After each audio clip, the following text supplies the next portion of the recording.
Good morning. Welcome today to Aquaculture Production Technologies Lab at Kentucky State University. I just want to describe today what I'm doing with Aquaponics for my research here at Kentucky State University and describe the systems that we've built in Replicate. And so what you see behind you today is that we have 6 replicated systems, aquaponic systems. We're using tilapia as the fish, and in this system we've got a variety of crops we're going to explain today. I've also got 4 replicated systems that we're using for science, for replicated studies, and we'll talk about my research projects on these studies in just a minute. So I want to go over today this kind of a tour system that we have set up, that we have plants on display. Again, a variety of crops. I want to go through kind of some considerations when you're growing crops, some harvesting techniques, and just give a little explanation of how these systems are designed, the water flow, and how they operate. I'll give you some critical nuts and bolts, some important numbers to think about if you're going to design your own system. And these systems should be on display at Kentucky State University if you want to come through and learn a little bit more about aquaponics. So again, we've got 6 replicated systems. These are all built and designed based off of work done at the University of the Virgin Islands. I've taken some of the numbers from the University of the Virgin Islands and scaled things down, but I kept all the ratios the same. So as far as feeding, tank size, clarifier size to remove solid waste, and then the grow bed size. What we're doing different than in outdoor systems that are popular around the world is we're looking at indoor aquaponic production. So as you see in these systems, they're all illuminated with artificial lights. So part of my research study was looking at the different types of artificial lights. And on these systems, we just got a variety of lights I'll explain as we go through the system. Okay. On these replicated systems, again, we have 6 systems. They're identical, so we can do scientific projects and replicate and run our statistics to get some valid information. So let me start with the system design. You've got a fish tank in the loop, and this is the highest point in the system. So we pump water up to the fish tank. This is a 110-gallon fish tank with about a 2-inch freeboard. So I've got about 100 gallons of water in here. Some of the magic numbers when we look at flow rates on these systems, we'd like to exchange this water volume about once an hour. So I've got about a 3-gallon per minute flow rate, and that gives me roughly a 1-hour exchange rate of this water volume. So we're replenishing and giving the fish fresh water continuously every hour. So we know that this size tank with about 100 gallons of water is designed, we've set the design to feed 3 square meters of plant beds that you'll see in the background here. And there's a few numbers that we've determined from the Virgin Islands of how much feed input this system can treat properly without having nutrient deficiencies for the plants, without having nutrient toxicities for the plants, while also maintaining optimum water quality for the fish. And that literature that's out in the scientific world indicates that I can feed this tank 60 to 100 grams of feed per square meter of plant area per day. Now, since I have 3 square meters of plant area, this system can take 60 to 300 grams of feed every day. I've got plants here that aren't nutrient hogs, they're not heavy feeders, so I'm tending to stay down to the low end of that range, the 60 grams of feed to 1 square meter of plant area per day. And since I have 3 square meters of plant area, this fish tank now can get 180 grams a day. And what I've done for stocking on these fish is I calculated the weights of these fish so I can feed 3% per body weight per day. So in this tank, I have roughly 6 kilograms of fish when I start this experiment, and I can feed 180 grams per day. That's the 3% per body weight per day. So every morning, noon, and night, I weigh out 60 grams of feed, and I'm going to feed these tanks 180 grams a day. You can see a little bit of splashing. I keep things covered here so we don't lose the fish to jumping, but they're also not throwing out the feed that I'm putting in here. We want the feed to be consumed or to break down within the system to give us the nutrients for the plants. And we also don't want to waste feed because this is one of the most expensive ingredients in aquaculture. So we want to control the feed input and make sure it's not wasted. So I do monitor these fish. I'll come back after 30 minutes and make sure this amount of feed has been consumed. If it hasn't been consumed, then I'll probably lower the feeding rate for the next feeding. But through trial and error, I found out that the 60 grams 3 times a day is perfect for this fish input. It's perfect for the nutrients for the plant, so things stay in balance very well. So the idea is these fish are going to consume this feed. This is the only fertilizer input for these plants. I'm not buying synthetic chemicals or organic fertilizers to add to the system. The only input I'm adding is fish feed to give the fertilization for these plants. So the water's flowing through this fish tank, and it's draining out of a center pipe here. We've got an inner-outer standpipe in the middle. And so the water actually has to travel to the bottom of the tank, come up the outer standpipe, and then it exits at a standpipe that's in the middle here. That standpipe also controls the water level in this tank. So from the fish tank, the water flows into the next component, which is a solids clarifying tank. And I'm going to walk around to the other side so I can explain this. Okay, for solids removal in these aquaponic systems, we use a series of a cylindrical, conical clarifying tank, followed by a net tank for fine solids removal. So in this first stage, a cylinder with a cone on the bottom is a clarifying tank. We're not using mechanical parts, no electricity. Basically, we run these tanks so there's a certain flow rate, so we're removing settleable solids with this tank. Another magic number with design of these systems is how fast is the flow rate through your clarifying tank. If your flow rate is too fast, the solid waste comes through this clarifier and moves right through quickly and goes into your net tank for solids removal, fine solids removal, or it goes into your plant beds and can create problems with solids buildup in your plant bed. So you want an efficient clarifier to remove these solids. Through some experimentation, we know that in 20 minutes, a 20-minute retention time will allow about 95% of these settleable solids to fall to the bottom of the cone, so every day I can easily discharge them from the system. Again, this is based on work done in the UBI system. We've looked at other types of solids removal. Again, if we remove solids too fast in these systems, say with the microscreen drum filter, you just aren't allowing the solids to break down or mineralize into plant nutrients. You're taking them out of the system too fast. So for good aquaponic nutrient generation, you do want a slow removal of solid waste. So in this clarifying tank, I've got water coming in from the fish tank, directly from the fish tank, and it's full of solid waste.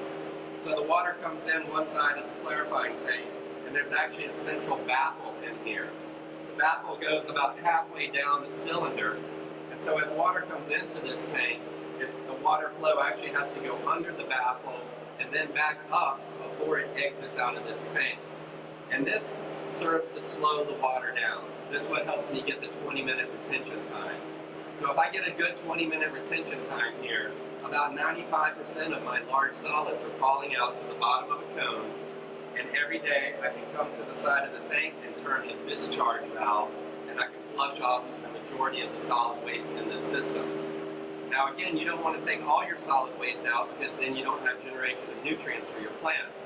So after this clarifying tank, we've got another tank that's a fine solids polishing tank. So the fine solids that do pass through this clarifying tank are coming into this net tank. It's another filter tank that's a 30-gallon tank here that's loaded with orchard netting. And this is just a fine mesh net. It looks like about 1 inch square. I just kind of pack this netting in the tank, and all the fine solids that are making it through here adhere to this netting. You can see these fine solids starting to adhere here, and what's happening is I'm allowing them to stay in the system, to break down in the system. When they break down, they mineralize, and they become available nutrients to the plant bed, which follows this tank. Now, with these fine solids building up, there is a recipe on cleaning these tanks.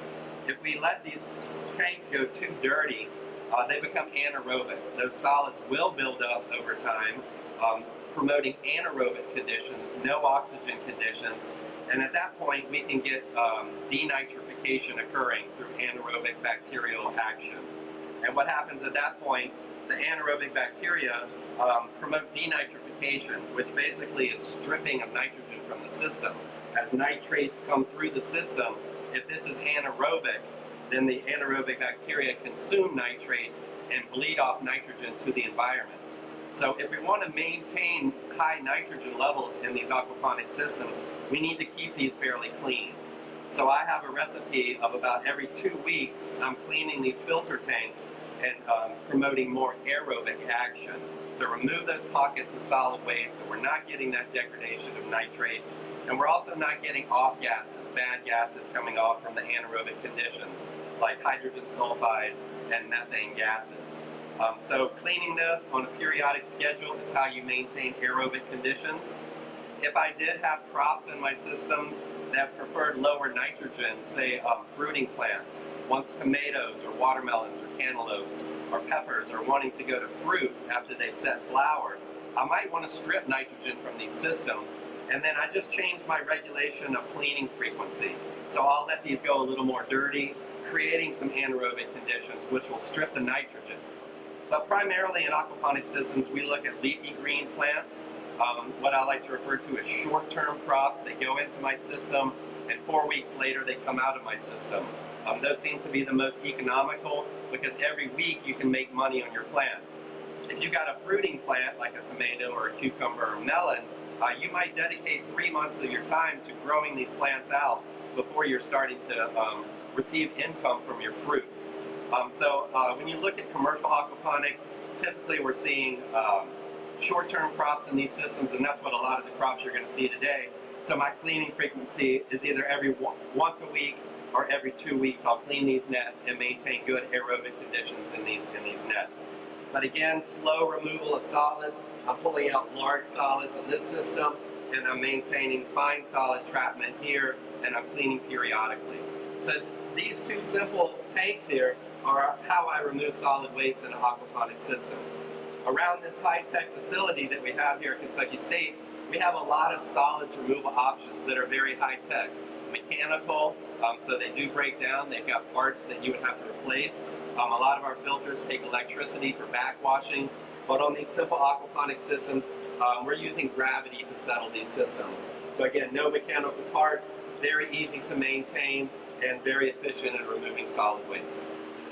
Okay, so after we've removed solid waste, well, obviously we still have liquid waste from the fish metabolizing their feed. It's primarily ammonia being passively excreted across the gills, but there are a variety of nutrients, especially after mineralization of the solid waste and breakdown. So we've got complete nutrition for these plants coming off of that fish waste. So we've effectively removed solid waste, which is very important. If you don't remove that solid waste effectively, as you push the water through the hydroponic beds, you're going to push total suspended solids.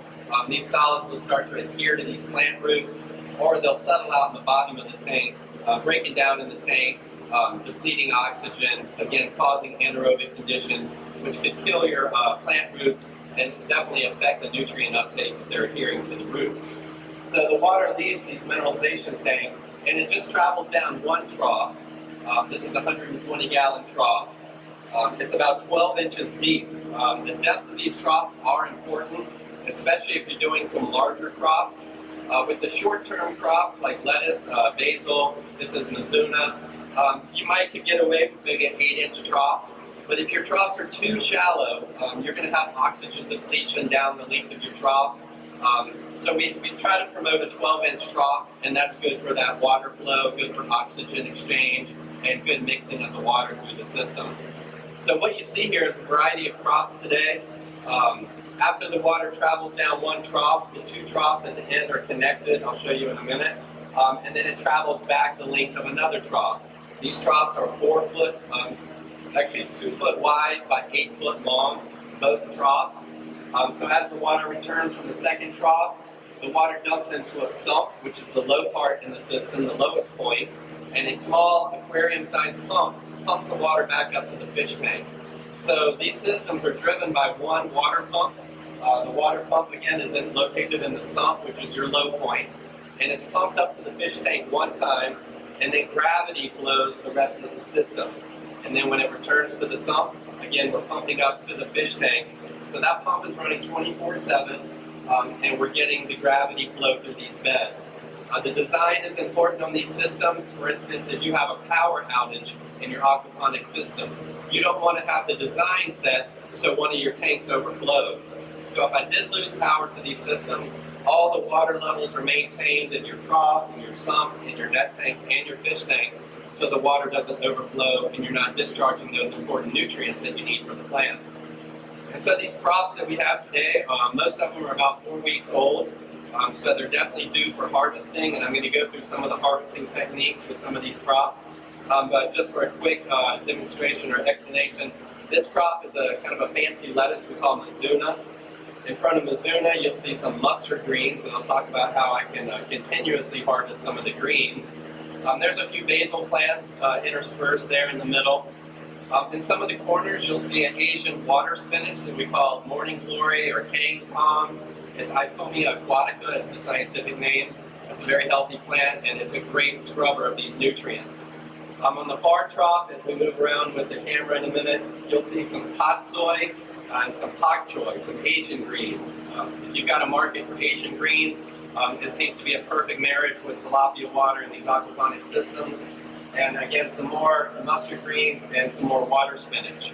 We've got another system in the background I'll show you in a bit that has another variety of crops, basils and jalapeno peppers, some snow peas in there, some kale, and some other lettuce. So what we're going to do next is kind of go through some of the harvesting techniques and show you how we would harvest these on a regular basis.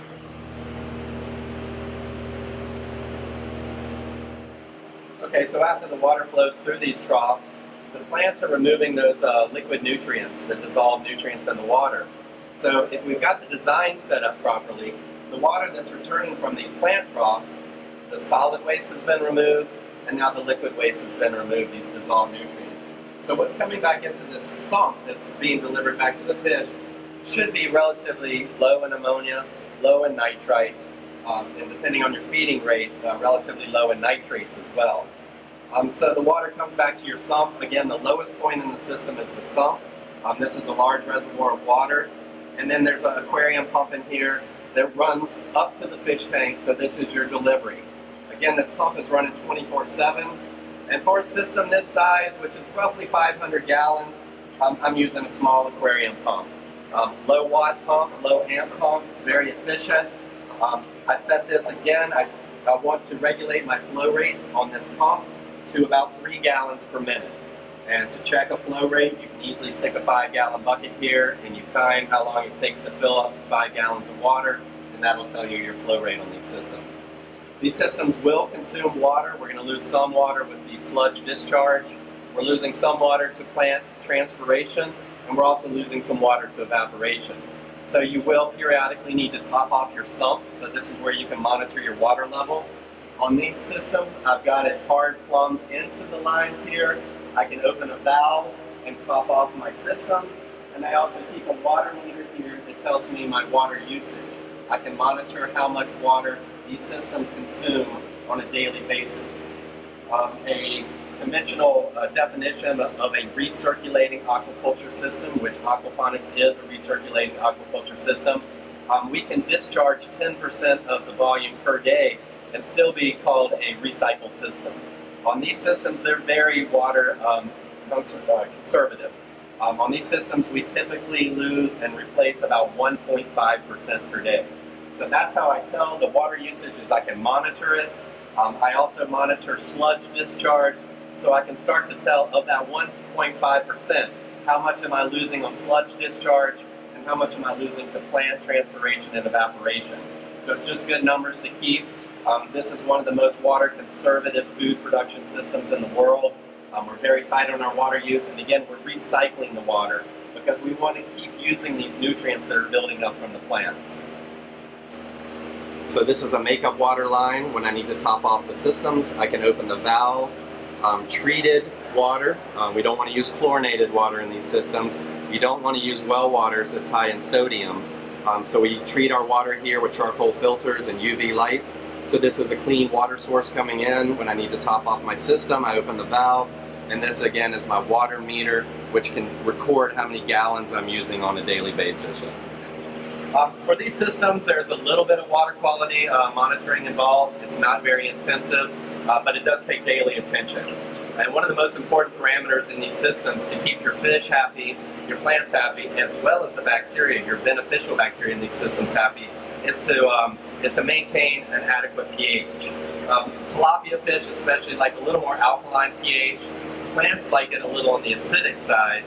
The bacteria prefer a little alkaline around 7.5 or so. So what we have come up with is a compromise. We like to maintain the pH in these systems at 7.0. So I can use any type of pH meter. So this is a nice pH meter. I keep it calibrated on a regular basis, maybe twice a week. I'll make sure it's calibrated to pH 4, 7, and 10 standards. That's important to make sure your meter is running accurately. I can turn it on in these systems, and then I test the pH. I know from my system that I can go around to any component in these systems, and the water is very well mixed, and I'm going to get a representative pH that's very stable across the system. So I really can check it at different points if I want. A lot of times I'll come and this is the water coming back that's been treated by the plants, and this is where I'll check pH. And as you see, it's starting to drop close to 7.0, but it's still reading 7.1, which is fine. Through the process of nitrification, your pH is going to naturally drop over time. So I'll probably check this pH tomorrow, and it might have moved from 7.08 to 7.04. And again, I'll record that as 7.0. When the pH drops below 7.0, I need to bump the pH back up. And the way I do that is I use two different products. We have determined through research that this fish water is somewhat lacking in calcium, potassium, and iron. So this is, again, a rule of thumb. 3 very important nutrients that you do need to supplement in these systems based on other research. Of course, your situation is going to be different. You might have a different source water than me, but just take this as a rule of thumb and a guideline. Calcium, potassium, and iron need to be supplemented in these systems. And the way I bump my pH up, I kind of kill 2 birds in 1 stone. I'm going to bump that pH up from 6.9 back up to 7 or 7.1, but I'm also using 2 different products that are going to help me supplement those nutrients. So the first day that I add base, I'll add a calcium hydroxide. This is just quick lime, hydrated lime. I can buy this in a 50-pound bag for approximately $6 or $7, so very inexpensive. I'm going to weigh out enough base that's going to bump my pH up just to 7.0 or 7.1. So depending on your system, there's going to be a little trial and error of how much do you add to a system like this. I've determined in this system that's about 500 gallons that if I add 15 grams of calcium hydroxide, that's going to bump my pH up about 0.1, exactly where I want it to be. You don't want to shift the pH too high at one time. So I'm going to use calcium hydroxide one day, and the next day I need to add the base. I'm going to use potassium hydroxide. It's kind of hard to see on this bottle, but potassium hydroxide, it is declared a hazardous chemical, so you need to be careful with either of these products getting it into the system.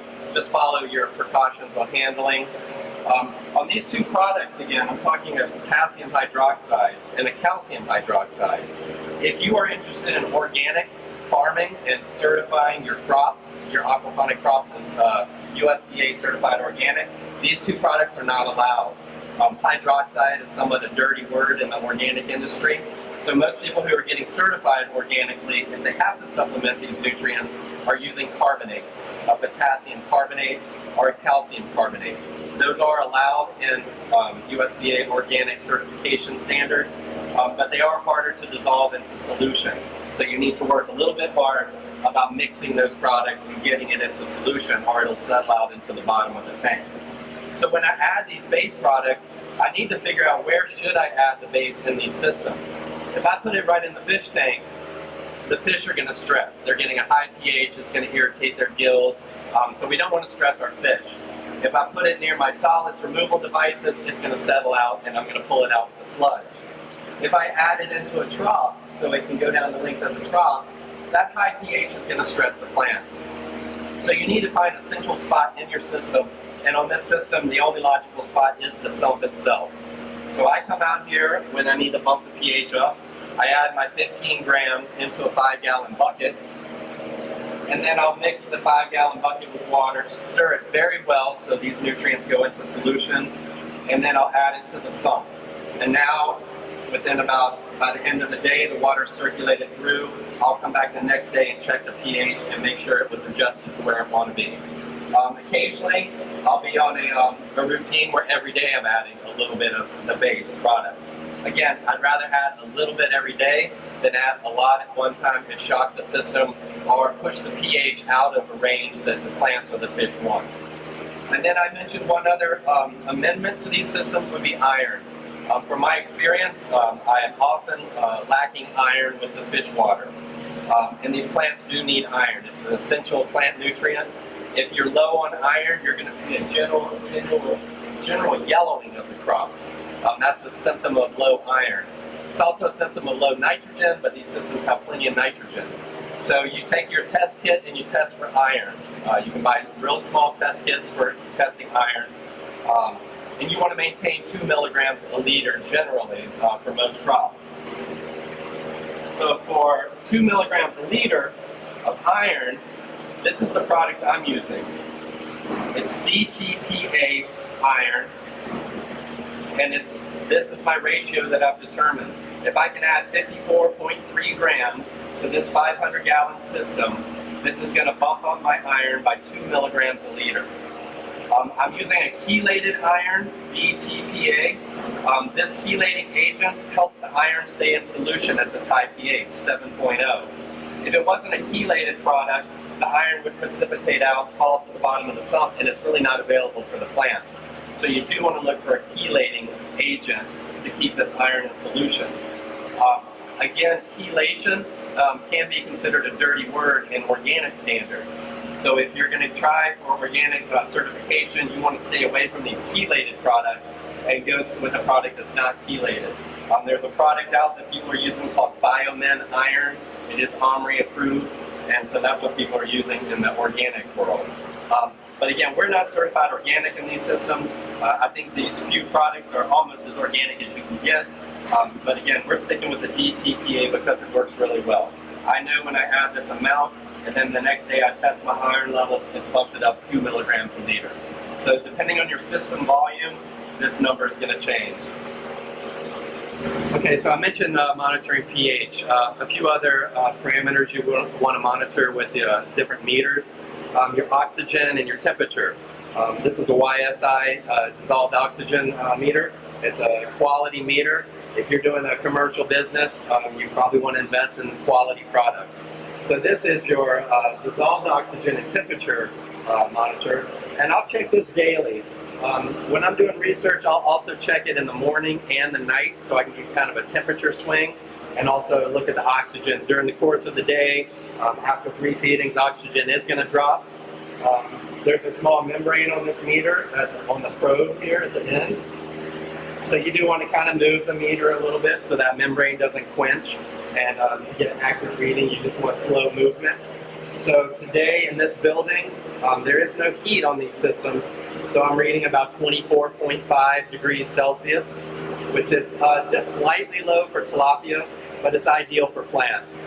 A lot of these systems, we're making more money off of the plants, so if you need to favor a fish or a plant, look at your economics. Where's your money coming from?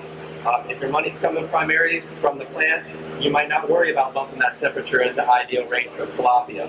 And that's what we're doing in this situation. We are happy with 24.5 for tilapia and for the plants. And then I read my oxygen levels. On this system right now, I'm getting 6.7. That's extremely excellent. I try to maintain oxygen above 5 milligrams a liter. Again, at the end of the day, after 3 feedings, that's going to be my low oxygen reading. So I want to look at it at the end of the day and make sure we're not below 5. If I'm below 5 milligrams a liter of oxygen, then I can simply turn up valves in my system. I've got oxygen plumbed into the system. Aeration right here. This is a main aeration line. Compressed air from sweetwater blowers that are located outside, so we don't have to hear the noise of the ringing blower. And it's just hard plumbed into these systems. I've got one line, the main valve here, is one air stone in this fish tank. So that's what's giving me the oxygen levels in this fish tank. I've also got another line that I feed off of that goes into the plant troughs. So every 2 foot under the plant troughs, I've got an air stone. So on each of my troughs, there's 2 air stones under the rafts. On the other trough, there's another 2 air stones. So the system has 5 air stones, and I can regulate the flow with these simple valves. So if I need to bump up the oxygen, I'll just turn the valve a little bit, and I'll go back and check the oxygen. Okay, so we talked about pH, oxygen, temperature. Another important parameter that you might want to monitor in your aquaponic system is electrical conductivity. And one of the most reliable meters that I've used for probably 15 years is this Truncheon Blue Lab nutrient meter. The common name for this might be called the dipstick. And I can use this meter to test electrical conductivity. This meter has a EC parameter, electrical conductivity. It's also got some translatable numbers if you wanted to report your nutrient strength and ppms or conductivity factor. But typically in the literature, you're going to see electrical conductivity. And what this is telling me is the relative nutrient strength of this water. It's not telling me what nutrients are in the water. I might be high in nitrogen, might be high in potassium. I'm not getting that information from this stick. I'm getting relative nutrient strength. And this is a good thing to monitor to tell whether your nutrients are building up or if your nutrients are being depleted. If I'm finding a reading very low, then that tells me I don't have the nutrient strength I need for these plants. If I find a nutrient strength very high, I might be running into toxic levels for the plants, and I might be running into toxic water quality levels for the fish. So every day I'm monitoring EC and I'm looking at trends over the course of my trial. The way this meter runs is a series of blinking lights, and that blinking light just read an EC of 1.4. I can take it out and stick it back in the water, and you're looking for those blinking lights. And now it's back to 1.2 to 1.4. So when the lights are blinking between the 2 numbers, you're going to take the median range here. So you want this to warm up a little bit, so I'll try it one more time. And I'm back to the 1.4 EC. So when I record this data, I'm looking at an EC level of 1.4 or a conductivity factor of 14, or we can translate that to a ppm factor of 980. On nutrient strength and aquaponic systems, they're typically not at the high end of an EC scale like you would see in a hydroponic project or hydroponic literature, because in aquaponic systems, we're generating nutrients every day. Every time I feed these systems, they're generating more nutrients. So we're trying to find a balance of generation of nutrients and uptake of nutrients from the plants. And if we can find that balance, then again, the fish are going to be happy with optimal water quality conditions, and the plants are going to maintain a nice green look, and they're going to have happy, optimal conditions for plant growth too. So again, EC is a great parameter to get an idea of what's happening in your system without spending a lot of money to send away samples for analysis. All right, so you've gotten a good rundown of how the system works and some of the water quality parameters that you might want to look at with your meters. Besides using meters for oxygen and temperature and EC and pH, you'll also want to take some water samples and use some small test kits or photospectrometers if you've got access to look at some of the dissolved nutrients, especially that are important to the health of the fish. So on a weekly basis, I am testing for ammonia, nitrite nitrogen, nitrate nitrogen, and again, iron like I mentioned. I'll also look at alkalinity so I can kind of get an idea of how much buffering capacity I have in these systems, which can, if you've got a good buffering capacity, you won't see much fluctuations day to day on your pH. So those simple parameters can be tested in a separate lab or right here next to the systems by just grabbing a water sample and using small test kits to test for these parameters. You want to make sure your water quality is in optimal ranges for the fish species that you are growing. Different fish species have different tolerances, and fortunately with tilapia, they're very tolerant fish to all kinds of parameters, the ones I just mentioned. But still, you want to look at your optimal conditions for the fish you're growing and make sure on a weekly basis that your water's staying in those conditions. Okay, a description of aquaponic system management would not be complete without mentioning pest control. A lot of people don't consider pest control ahead of time, and they'll get their crop started, and once a pest population outbreaks, it's very hard to control after the fact. So you want to be on top of things with pest control. This is an indoor facility, so it's pretty tight as far as access from outside by pests. So I don't have any pests in the indoor facility like this. If I did, I could certainly use biological control agents, living organisms to combat pest pressure. But one way to manage what pests are in your system is just using the common yellow sticky traps. So I can take these sticky traps and tie them up in the plant canopy zone and just get an idea of what pests are in my system. You might have soft-bodied insects inhabit your system, like aphids, whiteflies, mealybugs, those type of bugs. Those are soft-bodied insects. And you would see them on your cards because they're going to fly or travel onto your cards. A lot of pests are attracted to the yellow. So I can do regular scouting by looking under the plants, looking throughout the plant canopy and the plant zone. And I can also monitor these yellow sticky traps to see what bugs are in the environment. If you're dealing with soft-bodied insects, again, you can use a biological control agent, a living organism to combat these pests, or you can also use a soap spray. For soft-bodied insects, I like to use a OMRI-approved product that says OMRI, which means you can use this in certified organic cropping. But this is safer insecticidal soap. So an insecticidal soap is a good product for soft-bodied insects. You do need to contact the insect with this soap. You just can't spray the leaf surface and expect these insects to die. You've got to get good spray coverage. So you want nice fine misting nozzles, good spray coverage, and you've got to contact the insects when you use these products. The other bugs that you might see in an aquaponic system like this, even in an enclosed facility, we're occasionally getting moths or butterflies come in through the doors, and they're certainly attracted to the lights. And these moths will fly around and they'll lay their eggs on the foliage of these plants, and then a caterpillar will hatch out the eggs. The caterpillar's feeding habits is he's going around eating the leaf parts. So you can identify the damage based on how the damage was done. Was it a rasping action? Was it a sucking action?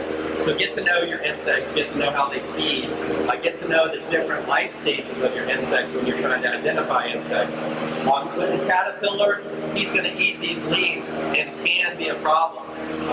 So one control for caterpillar is a BT product with Bacillus thuringiensis. It's a living bacteria that I'm going to spray on these plants. A common brand name would be Dipel that I've had success with in the past. And with that product, because the caterpillar eats the leaves, I don't have to contact the caterpillar with the spray. I can spray the leaves of the crops. There's a 0-day withdrawal before a human can consume the crops. So I could actually spray the plants in the morning and harvest them the same day and eat them or sell them. But the caterpillar is going to eat that leaf, and that bacterial action is going to kill the caterpillar from the inside out. So again, it's safe for human consumption, it's organically approved, and it's a good way to control the insects. But ideally, you don't want insects to come into your system. You want to be very tight on your entrances to your facility. You want an insect screen if you can to make sure those insects don't come in. And very importantly, you don't want to go and buy seedlings from a vendor and bring them back into your facility that might be covered in bugs. The best way to ensure not bringing in bugs like that is to produce your own seedlings. And that's what we do here at Kentucky State. We don't want to bring outside pests in from seedlings that we might buy at the store, so we're producing our own seedlings, and I'll show you some of that later today. But those are the best ways to deal with pests. In an aquaponic system, you are not allowed to use synthetic chemicals or pesticides. It's not allowed because that drift that could drift into the water could end up in your fish tissue, and you won't be able to sell your fish. Likewise, with the fish production, we're not allowed to use synthetic chemicals and therapeutics in the fish. If the fish gets sick, I cannot use antibiotics, and I can't even use salt as a treatment, which a lot of times promotes a nice mucus coat, which helps the health of the fish. But in a UVF or an aquaponic system, you don't want to add salt because the roots and the plants are intolerant to salt. So even simple fish treatments are not allowed in aquaponic systems. So the best way to deal with your fish It's through best husbandry practices. You don't want to handle your fish much. When I put fish into a tank like this, I don't touch them for the 6-month grow out period. So these fish, once they're introduced to the system, are never handled again until the day of harvest. Just completed an experiment, actually 2 different experiments, and I averaged 99% survival. In 15 years of working with tilapia, I've averaged 99% survival. So best husbandry practices is the way you're going to control disease in an aquaponic system on your fish. Again, other fish species are very sensitive to disease, so look at each species if you're looking to do different species, and get a handle on what diseases are common in these fish, and be prepared to identify that disease and combat it if needed. Again, that's your pest control for your fish and your plants in an aquaponic system. Okay, to grow plants properly, you obviously need the right light intensity and the light duration. So to get light intensity, we're looking at PAR, photoactive radiation levels. This is the radiation and the light intensity that the plants can use. So there's a lot of PAR meters out on the market. I'm not going to recommend one over the other. The one I'm using here is an AccuPAR model. It's a model LP80. I like using a model like this that has a long wand here. They can give me an average PAR reading across an entire zone. So the way this model works is I can just stick it over a zone, and I put it at the top of the plant canopy, and this is giving me a PAR reading. What I'm getting here is 255, and I can move it around the plants and get different readings, and a lot of these reading variations all have to do with the choice of light that you've made, the choice of reflector that you made for light distribution, and then the type of light you can use. I've got some high pressure sodium on this system and some metal halides on these systems. So each light is going to give you different intensity. You can also have different wattages. These are 600 watt metal halide, and the next system I've got 1,000 watt metal halide. So that light intensity, the reflectors, the bulbs, all do have something to play as far as your PAR reading. So I'm checking these on a regular basis, maybe every few days. If the PAR reading is higher than I would like, I can use chains to move these lights higher. If it's less than I like, I can use those chains to move them much lower. So we've got these set at a certain level here to grow these vegetative crops like this.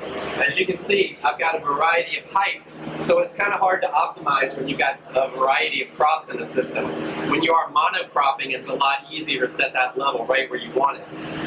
You might also consider using light movers. It's a very efficient way to spread this light a little bit further than what it's distributing now. So a light mover can move this periodically, actually continuously back and forth, to actually use this light for a wider zone. So in the future, we'll probably look into doing some more light moving on these systems here. Okay, as you can see, we can grow a variety of crops in aquaponic systems. Harvesting techniques are different for every plant that you might try. So investigate your harvesting techniques. Also investigate post-handling techniques. How do you treat these crops after you've harvested? Do you cool it down to a certain temperature? Do you need to rush it to market? Or is it a crop that's going to last for a long time in storage? So different considerations you need to look at. Post-harvesting techniques, you need to be very cautious about food safety. So cleanliness, sanitary conditions, when you harvest and also after you harvest is very crucial, so we don't give unsafe food to the customer. So one type of crop we have in here is lettuce. Lettuce can be picked the whole crop, harvested the whole crop, and then a seedling put in the very same day. So if I was going to harvest these lettuce today, I can take the whole entire cup out. So this is what the plant looks like here. This variety is called deer tongue. I get most of my seeds from Johnny seeds, nice, usually fresh seeds, germinate very well. So I'm going to harvest this entire crop.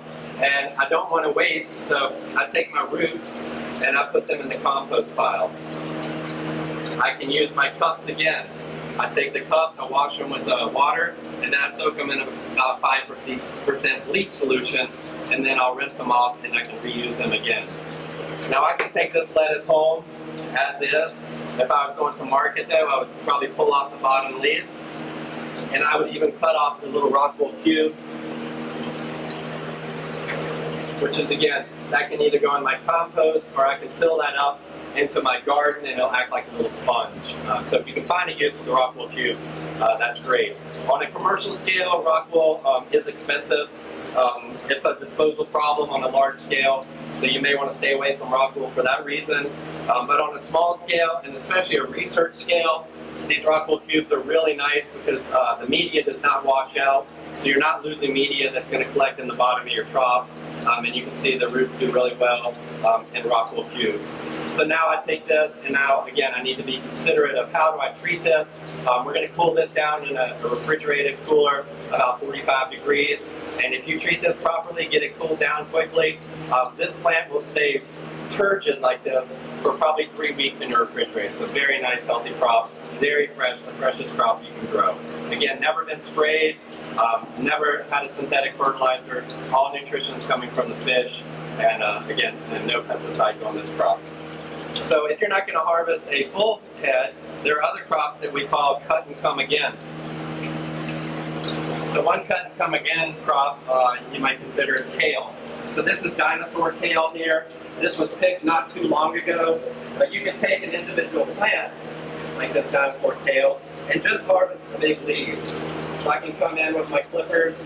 You want nice clean clippers. It's a good idea to clean them off with alcohol after each use so you're not spreading disease that might be on these plants. So I'm clipping the big leaves here. And I'm going to leave a little bit of leaf on top so it can regrow. And now I can take these leaves and harvest these and sell them. So I've got a small patch of dinosaur kale here. Probably when I harvest this little batch, I'll have a pound or pound and a half of leaves that I can either go to market and sell, or I can make myself my kale chips. So this, again, I like this crop. Once you get it set, it can grow extended periods of time. Potentially 6 months, 8 months, 10 months, just depending on how strong the plants grow, how good the light intensity is. But I don't see any reasons why these can't go almost a year without having to, at that point, maybe replenish them with some young seedlings. It's kind of hard to see in here, but then you've got crops here that are perennial crops. This is a jalapeno pepper. So if you, I'm not sure if you can see flowers in there, but these are about to set fruit. So on a plant like this, I'm not going to harvest. I'm not going to be able to take the whole thing out. I'm not cutting leaves off. I'm just waiting for it to give me a nice flush of fruits. After the major first flush of fruits, I could either consider cutting the plant out and replacing it with a new transplant, or I can continue to let it grow so it'll flush another set of fruit. So these are more permanent crops that are in here. Back in this background here, all dispersed through these systems, and over in here is basil. Basil is a great cut and come again crop. I can take my basil plant here, and I can harvest a portion of this plant and let it regrow. So I would typically come in and get about maybe 75% of the plant cut and take these to market. But now I've got 25% of this plant still in the system. And in about 2 to 3 weeks later, once again it's ready to harvest. And I can continue doing this with basil. I do find that about after 4 cuttings, the stems become more woody. The roots start to rot a little bit, and at that point, I like to get it out of the system. The chef doesn't like basil with woody stems. He wants nice fresh basil like this. And again, if the roots are starting to rot, they're going to fall to the bottom of the trough and decay, consume oxygen, and create some other problems. So with basil, I like to do 3 or 4 cuttings and then start over with a fresh transplant. And then I've got one other crop here that is cut and come again. This is the Asian water spinach. And the way water spinach is harvested, it's typically 10-inch spears like this. I can bunch these together and sell these at Asian markets. This is a popular crop, again, paying calm, very nutritious crop, and in a lot of Asian countries, they'll eat this breakfast, lunch, and dinner. So if you've got access to an Asian market, consider the water spinach. It's a very hardy crop, tremendous root mass, and so it's great for pulling up these nutrients, cleaning the fish water, so we can recycle back to the fish. A crop like pak choi or tatsoi you see in the background is very similar to lettuce. This is about a 4-week crop in the system. At 4 weeks, I'd like to harvest these plants, and I'm going to harvest the whole plant. I'm not going to try and cut and let it regrow. So on the pak choi, same as lettuce, I'm going to pull the entire plant out of the system. Got a nice root mass here. I'm taking roots off, sticking them in the compost pile. I'm going to reuse my net cup again after I wash it. I'm going to clip off the small rock wool cube and pull any dead, ugly leaves, non-marketable leaves. So there's a nice head of pak choi. This was 2 weeks in the greenhouse and 4 weeks in the system here. And so if you can get yourself a staggered system of these plants going, especially these 4-week crops, on one system like this, you can break it into 4 zones.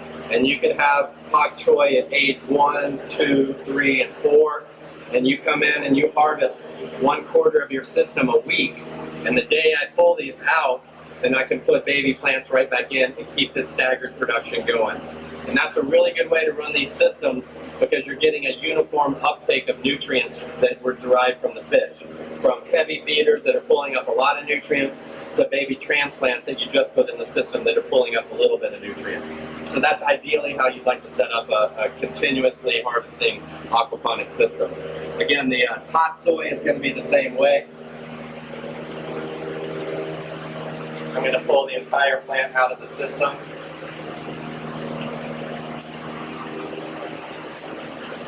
And I'm going to process it the same way. I'm cutting off the roots, sticking in the root compost, reusing cups,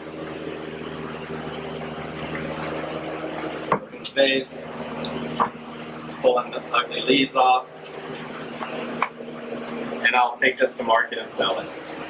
If you were taking this to market and you wanted it to be somewhat of a living plant, you could leave that rock wool cube on there, set these in some small containers of water, and you will have only living plants at the farmer's market.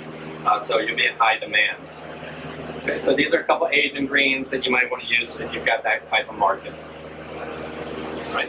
Okay, another crop that you might look into if you've got the market. Again, to me, aquaponics, we can teach you to grow fish and plants. That's not a problem. You can see it's very doable. It's all about, can you market these plants?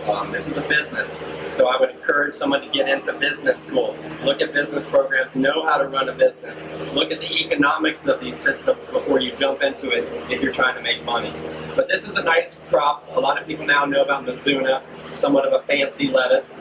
Again, I'm taking the whole thing, and I've got seedlings ready that I'm going to put in later today. So I'm going to take the roots off, the cups off, and then I'm going to sell this at the market. Okay. So another nice crop you can stagger every 4 weeks. You're going to get nice heads like this. The other crop I have here is mustard greens. Mustard greens would be similar to the kale. As the leaves get big, you can clip the big leaves and let the plants continue to grow. So out here in the middle, I've got quite a few big leaves of mustard, and I'll go to each plant and I'll pick the bigger leaves.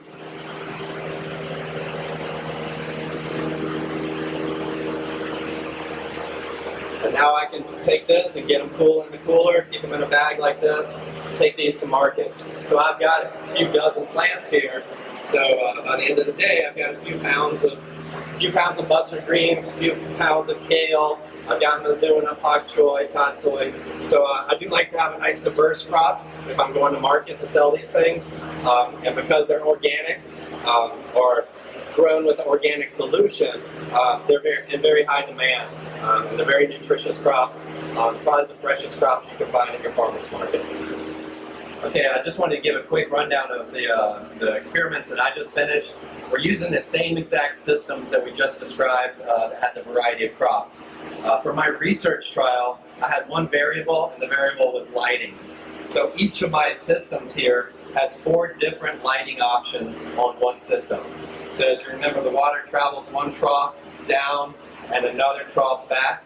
I split the troughs in half, put up dividers so we don't get light bleed over into each zone. And each zone here has a different light.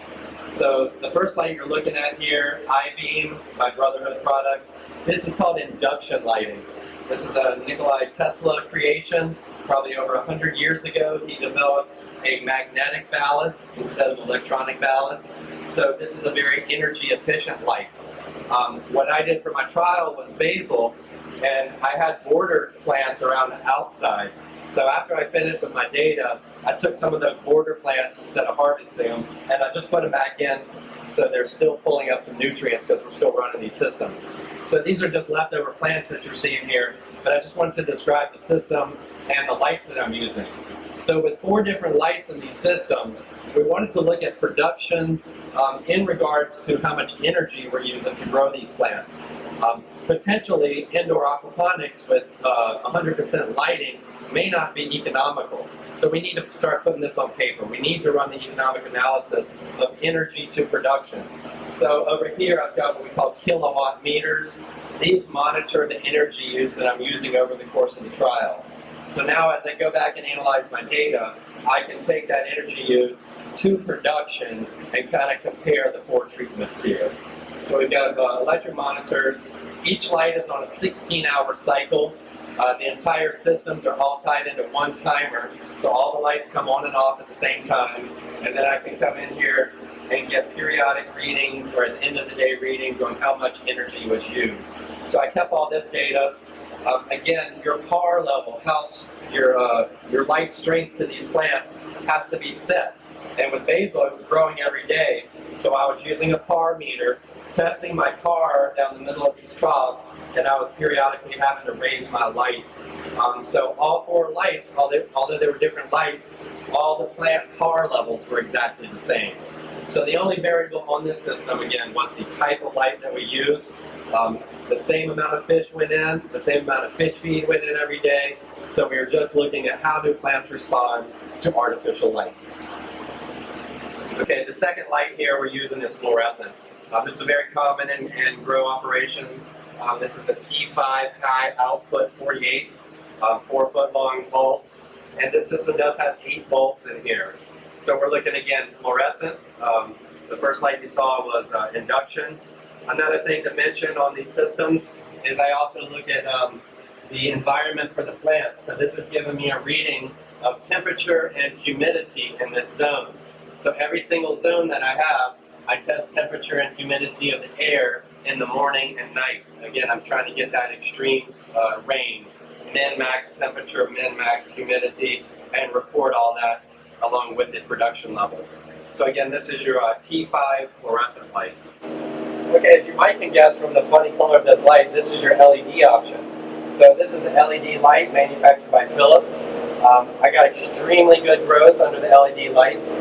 I still haven't run the stats, so I can't report any figures yet. But looking at fresh weights, it looks like statistically different results under LED lights than under the other 3 lights. So I'll have to compile that data, run it through statistical packages before I can give that information. But LEDs are very promising.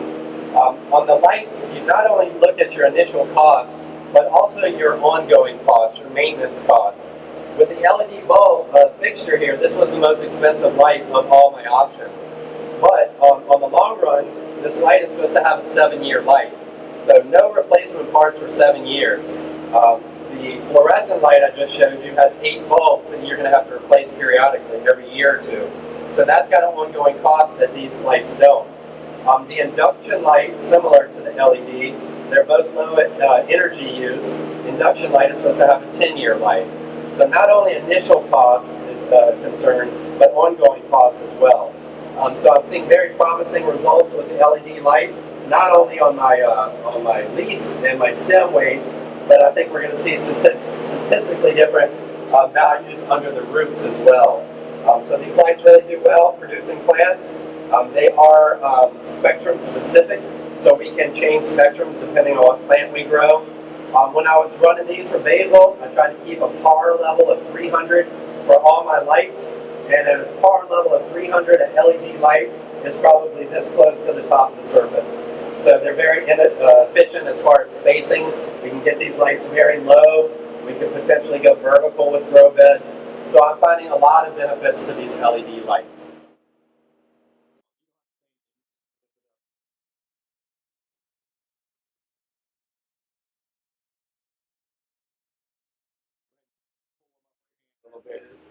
So there's your air stone.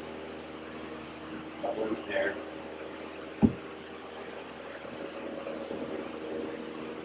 Very beautiful roots. Okay, and the last light of the 4 lights that I did try is a conventional metal halide. This is very popular in grow operations, indoor grow operations. So this is put out by Sunlight Supply Company, very reputable dealer. This is a 400 watt metal halide light, and we're getting nice growth off of them as well. Again, I'm monitoring temperature and humidity on these plants. Again, these are border plants that we had. They've also been cut and come again. I've flipped the main stalk. So they're just kind of in a rebound mode. Not the best for pictures right now, but just really wanted to point out the lights that we're using. And again, roots, I'm not sure if we'll see a difference, but I think you can see a little bit of difference from the ones you saw earlier. Okay, and then these are the metal halide roots, the roots under the metal halide plants. Still very healthy roots, nice and fibrous, but as far as mass, it was really nothing compared to the LED. So my data will come out, and you'll see all this in statistical analysis, and I'll give you that data and I'll share around the world. Okay, there's a lot of media you can use to start your seeds, depending on cost, sustainability issues, whatever your desire. I've had a lot of success with coconut and vermiculite mix, or coconut and perlite mix. For my trials, I did use a Rockwell cube. This is Grodan brand. These are starter cubes, 1.5 inches wide, so they fit really nice into a 2-inch net pot. When you use these, you do want to take it out of the package, and you want to soak the Rockwell slab overnight in a pH solution of 5.0. So I take some of my treated water, I add a little citric acid to it to drive the pH to 5.0, and I soak this overnight. And when I come in the next day, I pour off excess water, and I can plant 1 or 2 seeds in every hole. And as they come up in my greenhouse, if I've got 2 seedlings come out, I will thin them down to the best seedling. And then I'll fertilize in the greenhouse about twice a week with a mild fertilizer solution, good for root development. And in about 2 weeks, I've got a nice healthy transplant that's ready to go into the aquaponic system. And depending on the crop, anywhere from 4 weeks to 3 months later, that plant will be ready for harvest. Okay, and I wanted to mention about your feed input. Feed is very important, not only for optimum fish growth, but also for the nutrients required from the plants. So I have always used a conventional fish food that's been developed for the species that I'm growing. So in this instance, I'm using a Rangan fish feed. Rangan is the name of the company. And typically for a grow-out diet for tilapia, I'm using a 32% protein. Again, each species of fish is going to have different nutritional requirements, so you want to set your feed to the species of fish you're growing. Again, this is complete nutrition for the tilapia. This has all the vitamins, the minerals that the fish need, the protein, the fat, the fiber, that's optimum for good growth on your fish. If you're doing aquaponics or commercial business, you want optimum growth on your fish. Because tilapia is primarily a herbivore, he's omnivore by definition, but in nature he's eating macrophytes, mainly the big plants. You could certainly throw lettuce roots in your system. You could throw pak choi leaves in your system. But that's not complete nutrition for a fish. The fish is going to fill up on a lot of wet weight. It's not going to have vitamins and minerals that the fish need for optimal growth. So if you're looking for optimal growth on your fish, go with a conventional diet that's been developed for the fish you're rearing. And this is also going to generate the best nutrients for your plants. If you're just feeding lettuce roots to your fish, then you're not going to have the best nutrient content for your plants. So when it comes to nutrient dynamics in these systems, most of the research, the limited research that's out there, that's been involved in using conventional fish diets. And again, very well formulated to the species you're growing. There's other brands that I've used for tilapia. Aquamax by Purina is another good feed. Silver Cup puts out some really good feed. So buy a quality diet and you'll get quality growth on your fish, and you'll get quality growth with your plants.